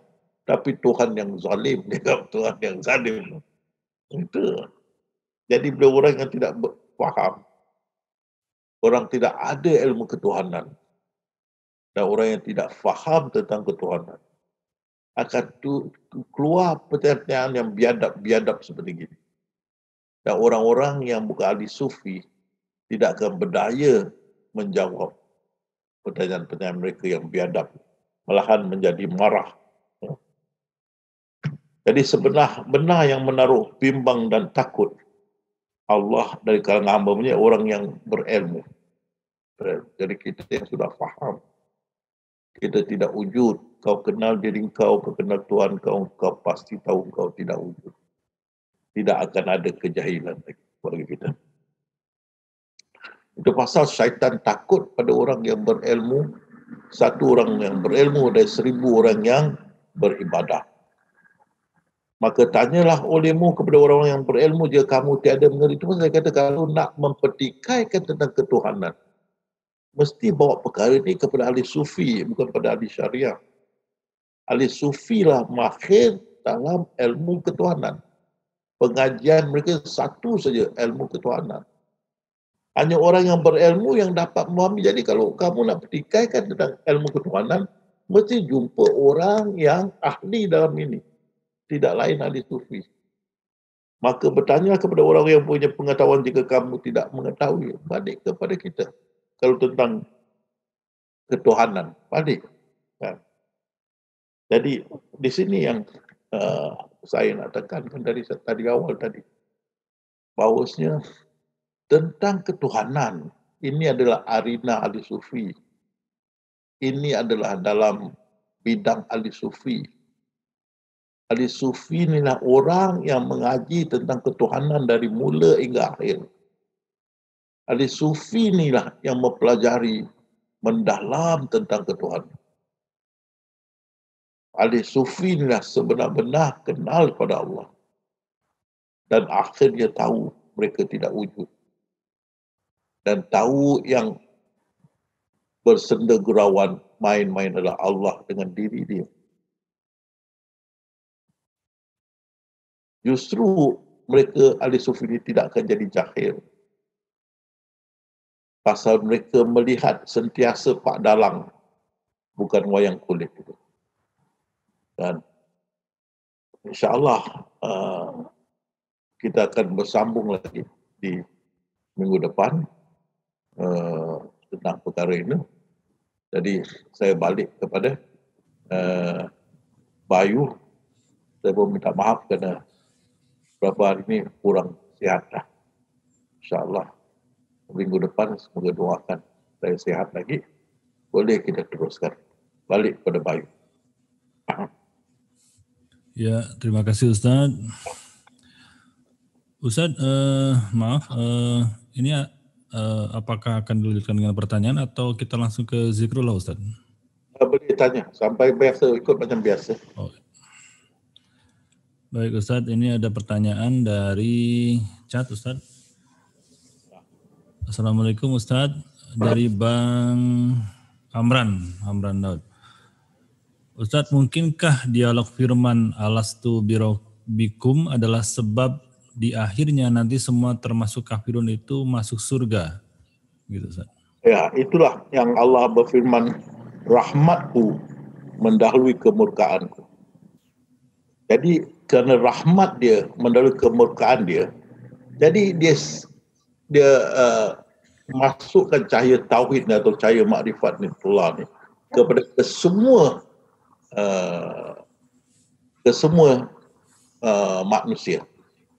Tidak kira siapa pun, semua ada ini. Itu yang Nabi saya, walau digelapkan dengan dosa, cahaya ini tetap ada. Di sini yang kita kaitkan dengan dia menyuruh Allah berfirman pada malaikat, kau benarkan mereka yang ada secebis iman dalam hati mereka mendiami neraka. Semua dikeluarkan kita. Ini yang menunjukkan rahmat dia, mendapat kemurkaan dia, atau firman dia, dia menetapkan kasih sayang ke atas diri dia. Jadi, yes, saya setuju dari sudut ahli sufi, apa yang ditanya itu benar. Dia kasih pada semua. Dan akhirnya, semua selamat daripada neraka, dan itu membuktikan yang memang benar, dia berfirman rahmat dia mendahului kemurkaan dia, ataupun dia menetapkan kasih sayang atas diri dia. Itu soalan saya, jawaban saya. Ya, terima kasih Ustaz. Semoga terjawab tadi pertanyaan dari Bang Amran. Ya, kepada sahabat yang ada di room, silakan kalau ada yang bertanya atau berinteraksi dengan Ustaz, dipersilakan. Sambil menunggu, saya akan bacakan lagi pertanyaan yang masuk melalui chat. Ada beberapa ini. Dari Bang Heru, mungkin ini masih anggota baru ya, mungkin Bang Heru ini ya. Assalamualaikum Ustaz, saya waktu sholat dengan base camp, kepala kadang pening, mohon pencerahan Ustaz. Ini permulaan lah. Ya. Tapi mustahak tu jangan ditekan. Kita hanya ingat saja, jangan kita tekan tu akan pening kepala, boleh muntah, boleh demam. Jangan tekan, ingat saja, ingat. Macam kita ingat nama kita, begitu kita tidak tekan nak ingat nama kita, begitu susah ingat. Tak payah. Kita ingat Allah, ingat. tumpukan, jangan kita paksa atau tekan. Biasa. Latih kan. Dulu memang banyak yang begitulah, tapi sekarang dah faham. Yang kita ingat Allah tak payah tekan. Payah. Ingat saja, relax. Kita ingat nama kita, relax. InsyaAllah tidak akan pening kepala. Kalau kita relax, ingat dengan relax. Itu jawapan saya. Ya, terima kasih Ustaz. Jadi dalam sholat cukup ingat saja ya, lain dengan hal membina lebih fokus gitu. Baik, ada sahabat yang di grup? Seperti biasa kalau ada yang bertanya silakan raise hand atau buka mic. Nanti kita persilakan untuk langsung bertanya kepada Ustaz. Ada? Dari mana Pak?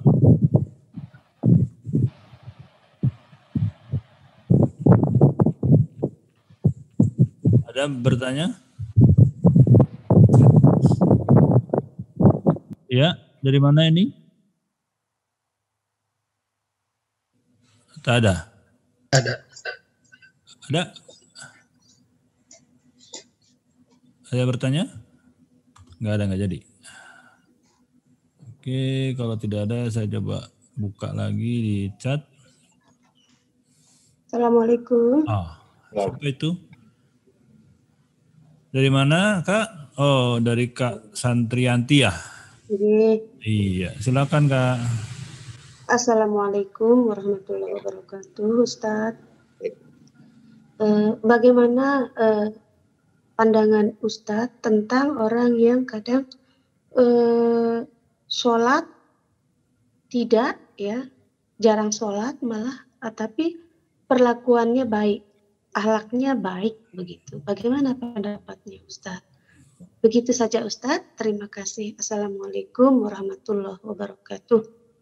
Ya, terima kasih Kak. Silakan Ustaz.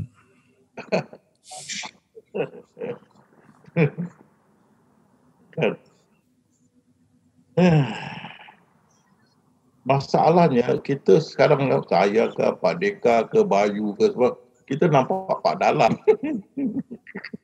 Yang kamu lihat wayang kulit. Jadi macam mana nak jawab ya? Kamu mesti fahamkan. Yang kamu lihat tu wayang kulit. Fahamkan itu. Jadi jangan kita memikirkan dan menetapkan. Itu Pak Dalang yang itu kan di belakang itu. Jadi mendalami lagi ilmu ini, insyaAllah kamu akan lebih stabil. InsyaAllah. Itu jawapan saya. Ya. Ya, terima kasih Kak. Mudah-mudahan paham ya. Jadi ya semuanya lah tentang Allah gitu, tentang Dia. Ya, ini masih ada pertanyaan dari Bang Syahri. Sebaiknya langsung aja nih Bang Syahri ya. Seperti biasa Bang Syahri bertanya cukup panjang nih Ustaz. Assalamualaikum Ustaz. Boleh beri pandangan lebih dalam lagi tentang yang dimaksud hadis cukuplah di akhir. Ini bukan hadis, ini firman. Oh, firman, oke. Kitabmu yang diberikan kepadamu dibacakan menjadi hisabmu karena semua sudah ditetapkan olehnya. Maka kitab ditulis tersebut satu baris buat buruk, sedangkan kita buat baik. Maka hanya itulah yang dihitung. Demikianlah pula sebaliknya, kalau satu baris tertulis baik dan kita lakukan buruk, maka nilai itulah yang dihitung. Begitulah seterusnya, sampai semua isi kitab kita digantungkan di leher selesai dibacakan. Dan perbedaannya lah sebagai hisab diri kita. Apakah contoh cukup jelas Ustaz? Ini pandangan kita berbeza.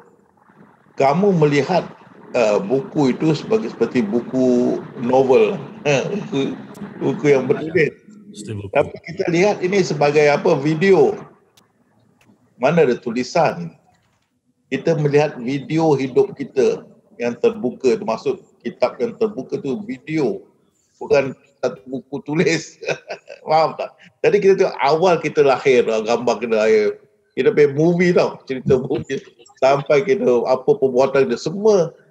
Video tu. Itu yang banyak terperanjat itu. Oh, yo. Jangan kayak gitu. Bukan buku tulis. Jadi faham kan tu? Pasal kitab tu umum masuk video. Jadi bacalah kitab terbuka tu mana video. Bukan buku terbuka, video. Mana itu tape berjalan tu, tengok tape kau. Tape. Tapi ini Quran di zaman jahiliyah, zaman Rasulullah, mana ada video, buku yang terbuka. Itu firman tu. Tadi saya dah kata tu, ayat surah 99. Jadi bukalah kitab yang terbuka. Bacalah kitab yang terbuka tu. Mana itu video lah, video dah terbuka dah. Tengok, tidak boleh lari ya semesta. Baru kita sedar ini adalah sandiwara hidup rupanya. Okey. Ya. Terima kasih Ustaz. Mungkin maksudnya kitab itu ya informasi lah. Informasi bisa berupa video, bisa macam-macam gitu ya. Ya, makasih Ustaz. Tadi saya lama pertanyaan itu. Ternyata video ya Ustaz ya. Terima kasih Ustaz. Analogi. Ya, sip. Ada lagi yang akan bertanya secara langsung? Silakan raise hand atau buka mic. Ya, ini ada satu pertanyaan lagi Ustaz di chat. Ini mungkin hanya istilah aja ya mungkin ya. Dari Bang Khairul Anam. Assalamualaikum Ustaz. Apakah ahlullah atau orang-orang Allah termasuk dalam kategori menempati makom sebagai wali abdal? Pertama, kita mesti bezakan fahaman ini dengan fahaman tarikat.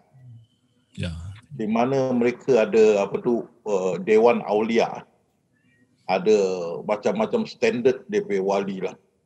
Wali kutub, wali ini, wali itu yang jaga penjuru dunia itu semua bukan kita lah. Bila kita ahlullah atau orang-orang Allah, maksudnya orang yang sudah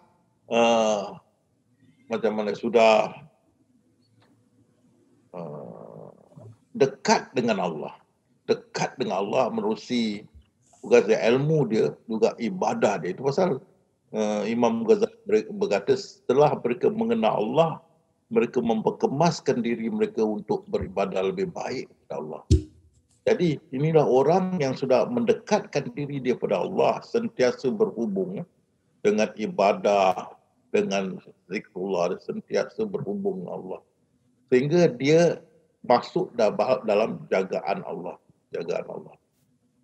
Ini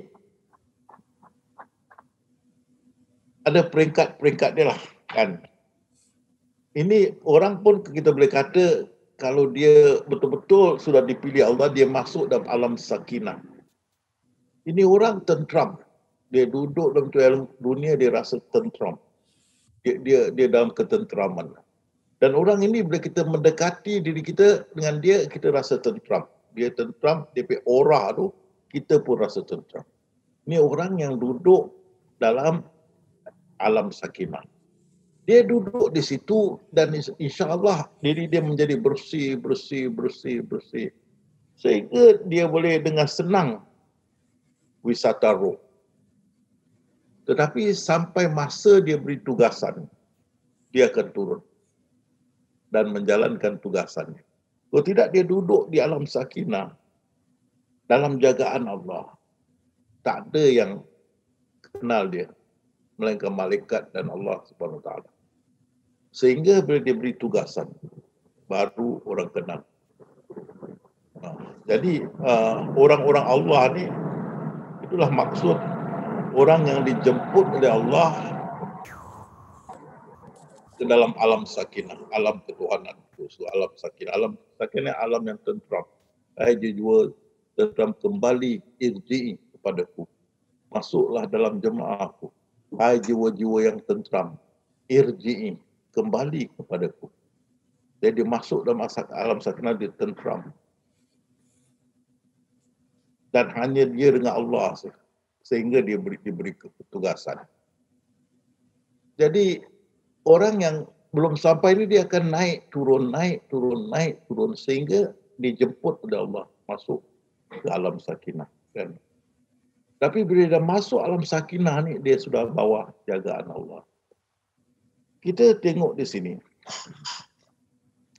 Apa maksud bawah jagaan Allah? Dia Allah jaga supaya tidak membuat dosa yang besar. Ada peluang dia akan buat. Ada masa dia boleh buat. Ada masa dia mahu buat. Seperti Nabi Yusuf dengan perempuan itu. Zulaikha, kalau tak salah nama. Dan makuan Yusuf mahu, perempuan itu mahu. Yusuf mahu, perempuan itu pun mahu. Tapi Allah lindungkan.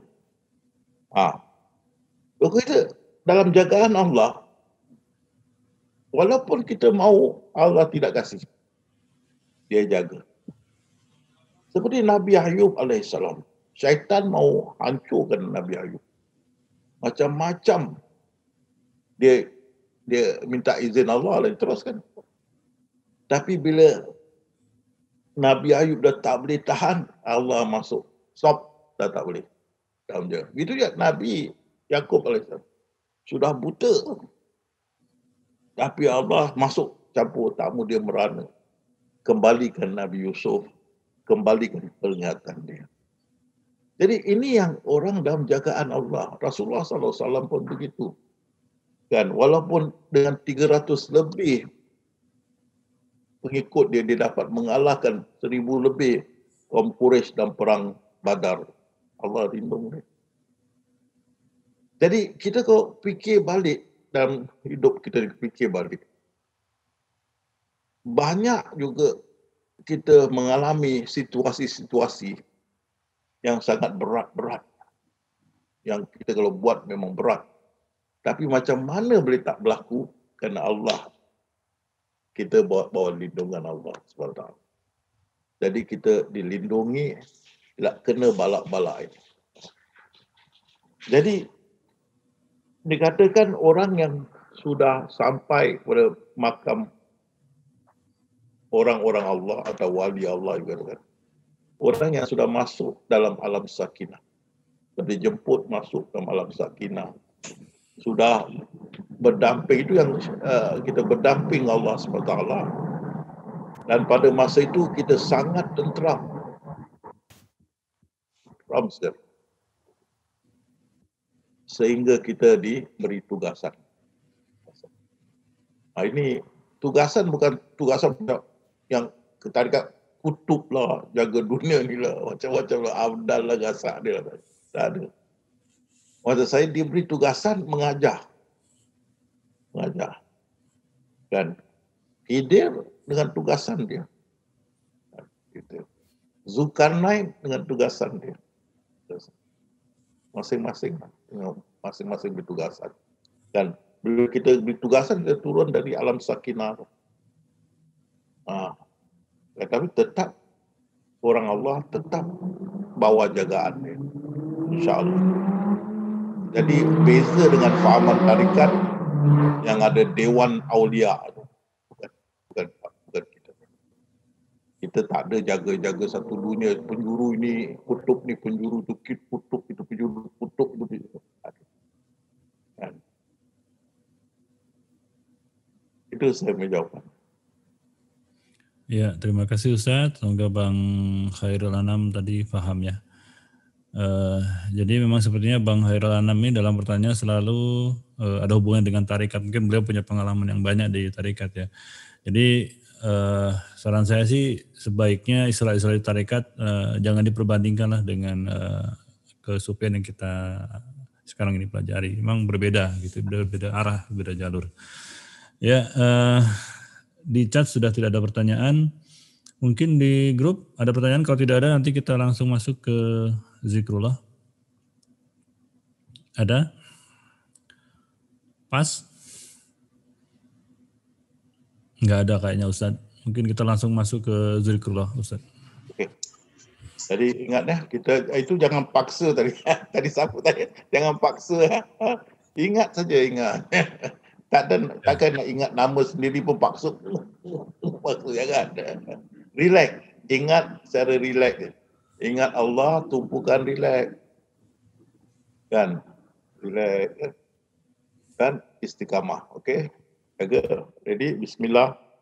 Ingat Allah. Allah dan minta Allah. Tumpu. Jangan kasih lain masuk. Istiqamah. Relax. Istiqamah. Istiqamah dengan relax. Jangan ada paksaan. Ingat Allah secara relax. Bagaimana kita ingat nama kita? Kita relax, kita ingat Allah. Relax.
Sudah 5 menit Ustaz.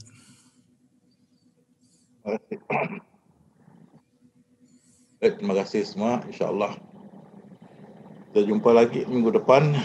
Wabillahi taufiq wal hidayah.